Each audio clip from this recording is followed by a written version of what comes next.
Hello, welcome to episode 8, the last episode of our series, New South Wales Bred, where we look at the New South Wales Breeders Challenge Series. And we've just come off the grand final weekend. What an amazing spectacle we had, 4 great finals. And once again, as always, Michael Dumacy and Amanda Randall with us. Hi, Paul. Hello. Great to have you. And we've got the man of the moment, the man who came in and went back-to-back with Group 1 wins on Saturday night there at Menangle. Robbie Morris, welcome to the show. Thanks for having me, guys. Mate, fantastic to have you. Michael, if I start with you, a quick reflection on what a great night the grand final series was. Great spectacle, Paul. Sitting out here in the lounge room at Parks, it was great to just sit back and take it all in. A couple of surprises there, but as harness racing goes, things just don't go to script, and it was a great night to just sit back, take it all in, and the racing was just absolutely A+. Amanda, I guess you'd echo those sentiments because it was really top draw stuff, wasn't it?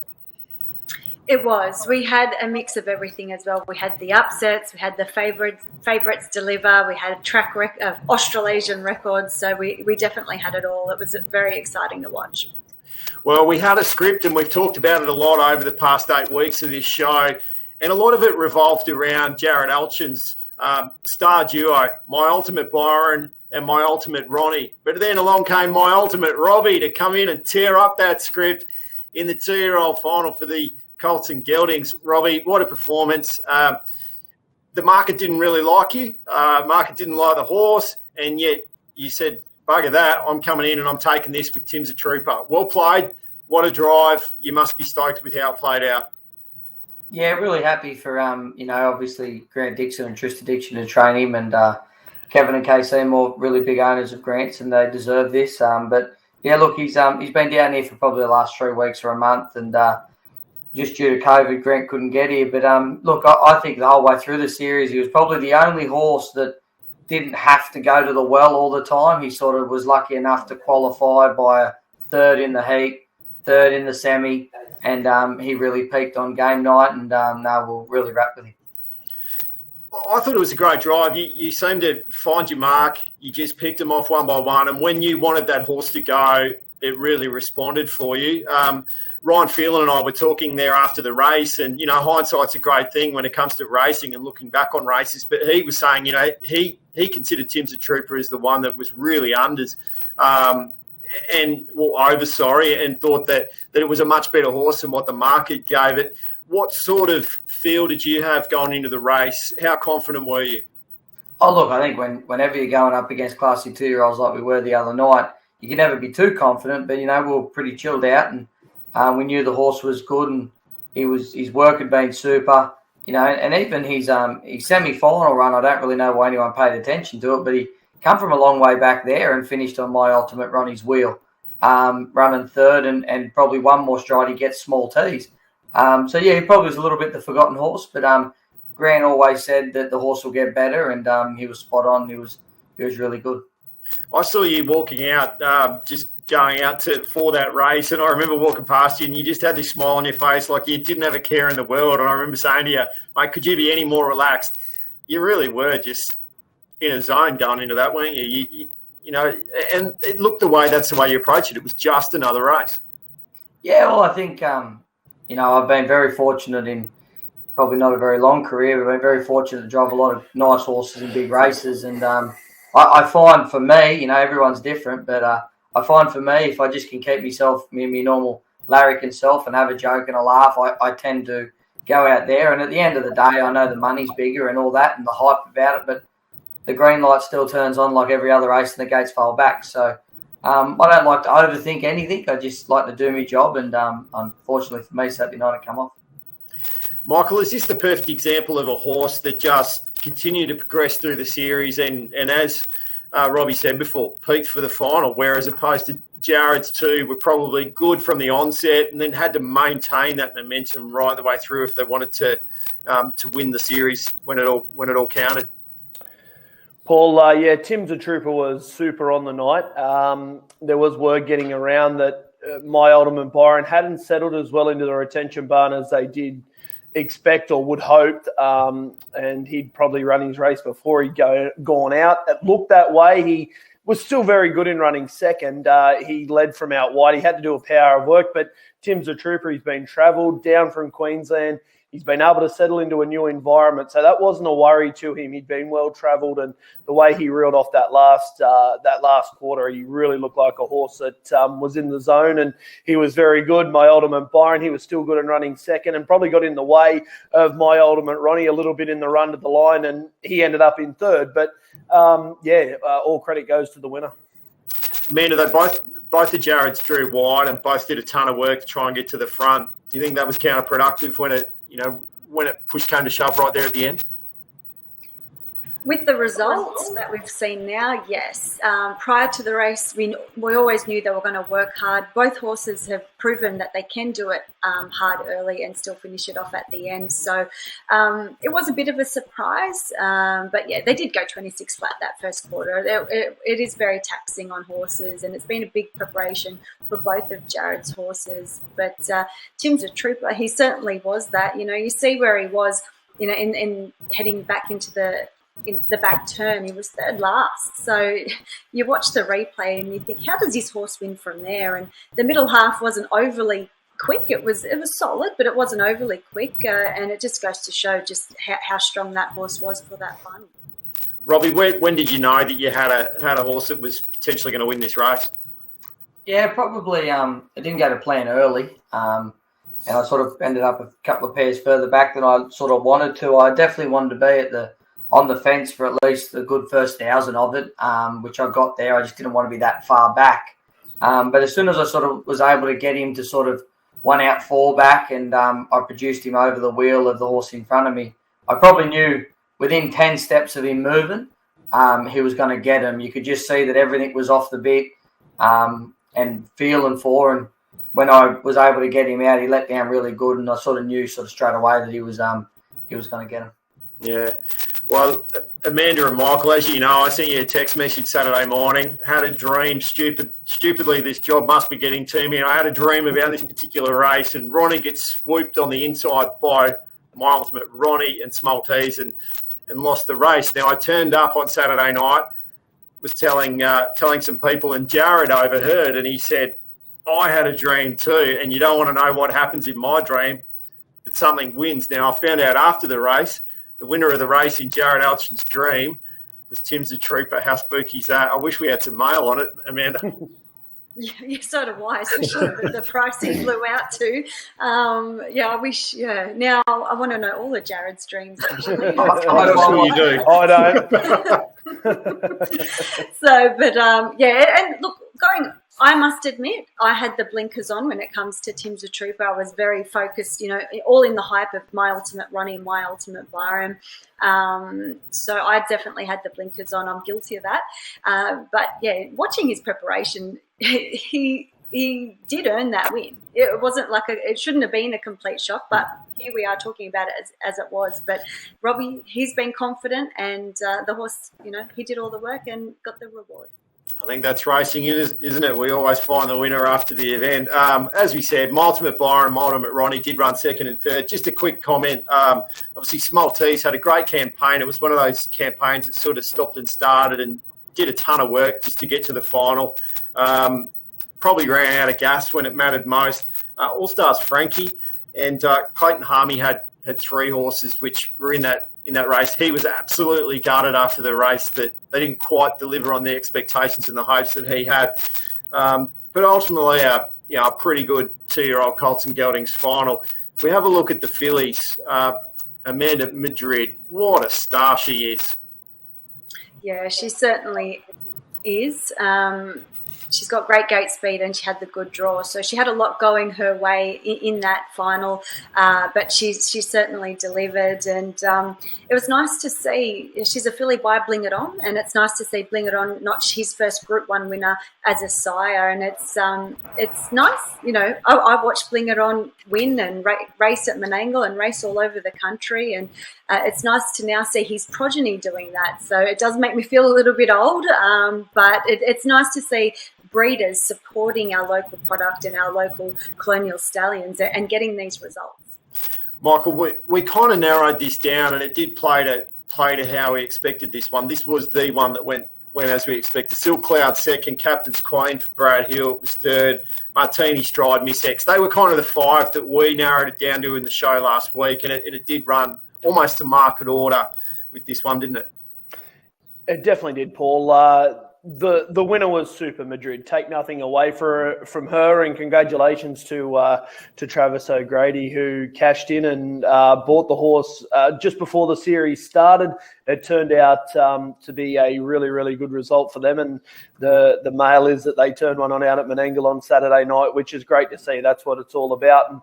And Silk Cloud was massive. Tony and Leanne Higgs, absolute battlers from out west here at Bathurst, and they do a great job with their horses. They would have been over the moon. Captain's Queen, maybe she just come to the end of it a little bit. She has travelled far and wide to get here to the final, but she was still good. And Miss X, take nothing away from her. She was awesome. And there was a couple of nice runs in that final. Martini Stride was good also. Yeah, absolutely. Hey, Robbie, sometimes 2-year-olds are great and then they don't quite progress beyond the 2-year-old campaign. But do you get the sense at Madrid that we've got a pretty special horse on our hands here? Yeah, for sure. I think, I know Jared didn't get the chockies in the 2-year-old boys ones, but he's got to be commended for the job that he's done with all his 2-year-olds. They've all turned out in great order. And I think more to that is Madrid will get a chance now to be a good 3, 4 and 5-year-old, because as has already come out in the press, Jared selected to give her a spell straight away and miss a couple of races at the end of the year and get her ready for the Oaks. So she's in the right hands there, and she's going to be a nice mare and filly and mare for the years to come. And just to back up what you said there, Michael, I can guarantee you that Travis and the boys were having a pretty good night there trackside. There was a big contingent of them, and they actually all came down on track for the presentation, and they just kept coming. There was a big group of them. Almost got the sense that with Madrid and with Jared, it was like, righto, we missed out with the boys, but righto, we're going to make amends here. And they came out and just did it. It was just a real business transaction going on there. Last week, when we talked about the 3-year-old Colts and Geldings, we narrowed it down to 3, but only one person managed to pick the winner, and that was you, Amanda Reno, with Barroom Banter. He really was good, wasn't he? He certainly was, and he was sensational in his semi-final as well. He was so brave in defeat after doing so much work that he did. So I was always confident, he could run a good race. The only question mark I had was if he would back up after that tough semi-final run. But Luke McCarthy said the horse, worked out super on the Thursday prior to the final on Saturday night and gave him a lot of confidence in the race. And he was drawn out wide, out in the widest barrier, and we know he was going to have to do the work, but I just felt Luke McCarthy could control the race from the death seat, and ultimately that's what he did. So, they went really hard early. They went 26-8 that first quarter, and he rolled his way to the death seat, but in the end he was just far too good. Got out of the market a little bit too, didn't he? He sure did. I was surprised by his price, to be honest, particularly what this horse has produced this series. Prior to his semi-final, he's never tasted defeat in New South Wales. He kicked off the Breeders Challenge Series with his heat win at Leeton, smashed the track record. It went 154.2, I think, off the top of my head. It was a very smart performance, and I think he went in as a little bit of the underdog. It wasn't the overs that we got with Robbie's horse, Tim's a Trooper, but I thought it was a big price for him. Michael, we put that price drift out to that arm wrestle that he had with Tishan Raider the week before, and Tishan Raider got the better of him? I just simply put it down to the barrier draws, Paul. I thought that with him being out in gate number 10, punters were sort of aiming towards Tishan Raider, who was drawn in, and also Captain's Crusader. They went hard early. Take nothing away from Tishan Raider. He was really good. He's done a fantastic job this preparation. He's beaten some of the best 3-year-olds that they've thrown up at him. So he's been really good. Captain's Crusader has been awesome. He just wasn't quite there on Saturday night, but Bar and Ben are way too good. And to think he smashed that track record at Leeton at his first start back this campaign, all the way back at the start, he's just been a star right throughout. Yeah, you mentioned Captain Crusade, probably a disappointment in the race. Our action man from Ricky Elshin was 5th. Rocket Boy, Jack Trainer was 4th. Cashed up, good performance from Bernie Hewitt and the Bathurst crew there, running 3rd. But, Robbie, there's a young bloke, you're out there at Menangle, and there's a young up-and-coming trainer named Harry Martin. Might be going places in the game. Obviously, I say that flippantly. Harry is a legend of our sport. It would have been a fairy tale if Harry managed to get Tishan Raider up to another Group 1. went into this one with 6 in a row, but I guess the more you win, the closer you are to maybe getting rolled in a big one, and that's kind of the way it played out for Tishan Raider. Yeah, look, it wasn't the night that Harry wanted, but obviously being here at Menangle, trained alongside Harry Martin, he's a marvel. His horses are always turned out in great nick, and from where that horse was a year ago to where he is today, I know Harry backed him pretty hard. I think actually Harry purchased him off his last lot of owners because he believed in the horse that much. And I know there was a few of us looking at Harry thinking, I can't see what you're seeing, Harry, but that's why he's trained double identity and more Group 1 winners than we'll dream of. And he's a legend, Harry. And I know he never got the result he wanted, but, he was terrific on the night. But I think Barroom Bear is just an exceptional horse. And I do think in the semi-finals, it probably was one of them things where everyone was just trying to qualify, where they went at it pretty hard in the final and he came out on top. Yeah, and as good as Barroom Banner was and how happy we are for all the connections, had to feel for Harry Martin and Glenn McElhinney. It would have been a real fairy tale if they managed to get Tishan Raider across the line. Now, look, I tiptoe around the use of the words leave the best till last, particularly when we've got a man who delivered such a great performance there on Saturday night with Tim's a Trooper, but really hard to go past Antonia, Amanda, as sort of the performance almost to the whole series, but definitely on Saturday night. An Australasian record, fastest ever in the Southern Hemisphere for a 3-year-old filly. She stood up when it counted. She certainly did. It was such a strong and dominating win. Like, she did lead throughout, but just the way she did it was, I'm getting goosebumps now just, reflecting on it. So 149.8 for a 3-year-old filly is just amazing. To see any 3-year-old break that 150 is a huge effort, and a great effort by David Thorne as a trainer, honestly. Like, from where she started at the beginning of this Breeders' Challenge preparation, he had issues and he rectified those, and look what she produced on Saturday night. So, with all the pressures of preparing for such a big Group 1 event on top of you, as well as, the problems he faced with Antonia, David's done a huge job. And great to see Jackie Trainer get the win too. He was on the sidelines because he was a bit of a naughty boy with the stewards and had 3 weeks off, and the owners stuck by him and put him on, even though Luke McCarthy drove her for some of the series. And yeah, Jack came out, won, I think it was his 4th Group 1 for this season and 600th winner in his career. So he's just having a sensational run at the moment as well. Yeah, it was a super performance from everyone involved. Hey, Robbie, I was sitting behind the Thorne team, and they were standing by themselves looking over the fence, and I thought, I've got to pull the camera out here and just record this. And it was like mum and dad watching one of their kids just deliver on the big stage. And they looked so proud, and they sort of, there was a hug and a little kiss on the cheek, and this feeling of relief, I guess, was probably what I took out of that image. You've got horses yourself, you and Kerry Ann, and you send them out and you hope that they're going to do well. What's that feeling like? What must they have been going through in that moment, and the feeling that they would have got out of Antonia's performance? Oh, I think in any stable, there's a lot of work that goes into it, a lot of pressure. I think it's more relief than anything. And to see her race the way she did the other day, and David Thorne, obviously his wife Nicola, that was there with him on Saturday night. She does a lot of work behind the scenes at the stables, along with David's mother, Janet. She's out there driving the jogging machine every morning. So it's a real team and family affair, and they should be really proud of their job that they've done with that filly. And she just kept getting better and better and better throughout the series, and she was awesome come final night. So another filly that's, she's getting well looked after, and she'll come back bigger and better as a 4-year-old. Michael, I think Robbie just used the 2 words that probably do sum it up, isn't it? And that's pressure, but also relief. Now, I mean, from a pressure perspective, there was a lot of pressure on David Thorne and his team, and, and the horse. I mean, whether the horse feels pressure, who would know? But, there was certainly that level of expectation that Antonia was going to win that race.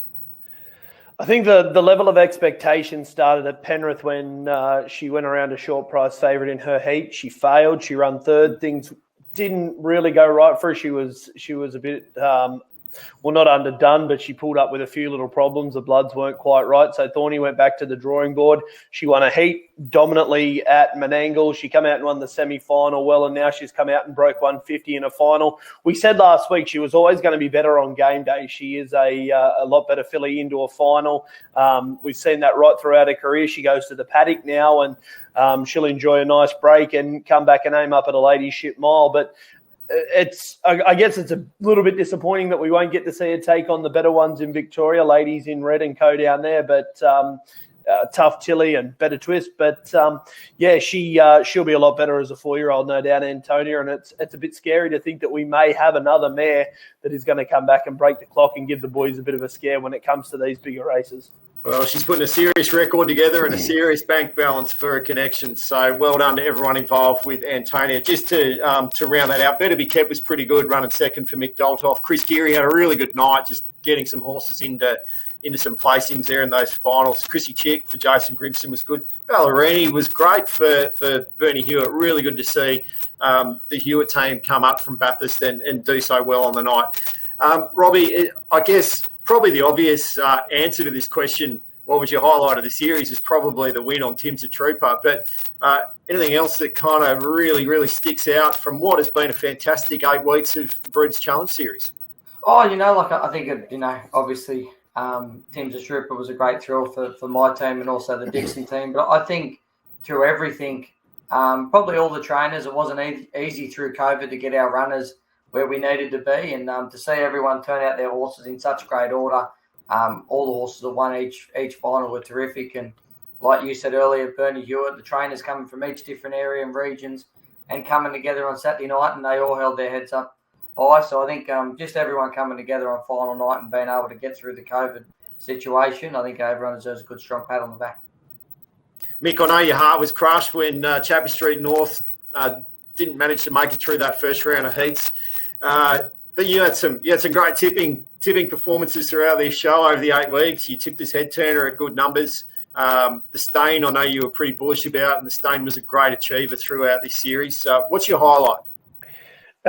Plenty of highlights, Paul. I think from my perspective was just getting down and being able to call some of these heats. I was lucky enough to kick off the series when Barroom Banner went 53 and change around Leeton, and then just getting out and seeing a few of these trainers and seeing the 1 and 2 horse trainers be able to get into the city, whether they qualified their horse, for a semi-final and into a final, or just whether they won a heat. It was just great. It's been a great series right throughout.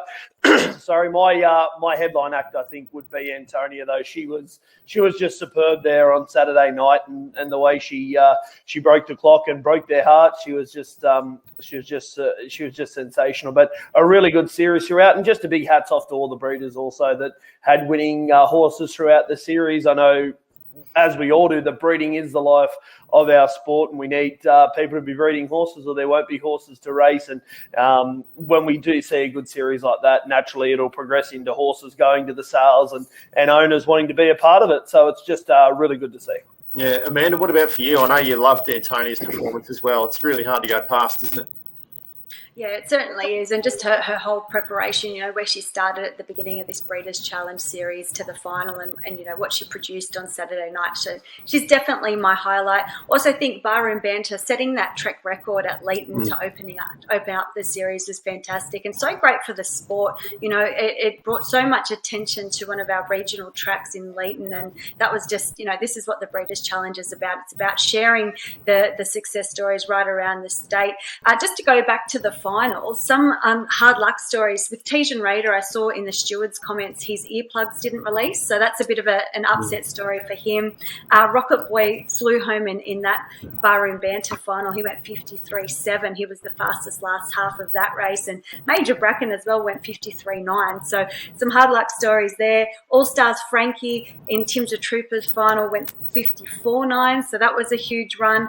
Ballerini, she's certainly doing the right thing now, and she ran the fastest last half in her final that Antonia won. So there was a lot of hard luck stories. Not to be denied was another one. Finished 6th and went 53.8 her last half, which was just fantastic for a 2-year-old filly. So, there's plenty of other great stories out there that aren't necessarily around the winners as well. And, we're going to see a lot more from these horses that competed throughout this whole series. Yeah, absolutely. And I think that's what's exciting. We've seen the potential in so many horses. Who knows where they go to, when they're a year older. I love seeing horses like Winona Ryder, do so well in their local area and then come to Menangle and be really, really competitive. I loved what My Ultimate Ronnie did on that first night in Penrith and sort of rounding up small T's. And then I love the journey of small T's, the obstacles that he faced, and then having to go and do that trial and winning that trial by 95 metres in that blistering time there before the card at Menangle, just to continue on in the series. It was just a fantastic series. But for me, the highlight has been able to do this show and the weekly carousel of guests that we've been able to roll through the show. Blake Jones, Luke McCarthy's, Freddie Hastings joined us, David Thorne, Ryan Phelan was on with us last week. I know I've left people out, and I apologise for that. Amanda and Mick, fantastic your commitment each week to turn up and the analysis and time that you put into the show has been fantastic. And, of course, Robbie, it's fantastic to have you with us this week, mate. It's you're really deserving fourth guest for us. You have to earn this spot. No, thanks a lot for having me, guys. Of course, I didn't mention Cameron Hart as well, who had such a fantastic series, and he was one of our guests and very giving of his time. To everyone out there who tuned in, thanks so much for your time each week. I hope you've enjoyed this show. It's something that we'd like to continue doing. The Breeders' Challenge is the perfect format for us to have a weekly program. We're continually trialling new things here at Harness Racing New South Wales, and this is just one of them. So to everyone who's tuned in, thank you. Again, Amanda and Michael, thank you. Robbie, thanks for your time.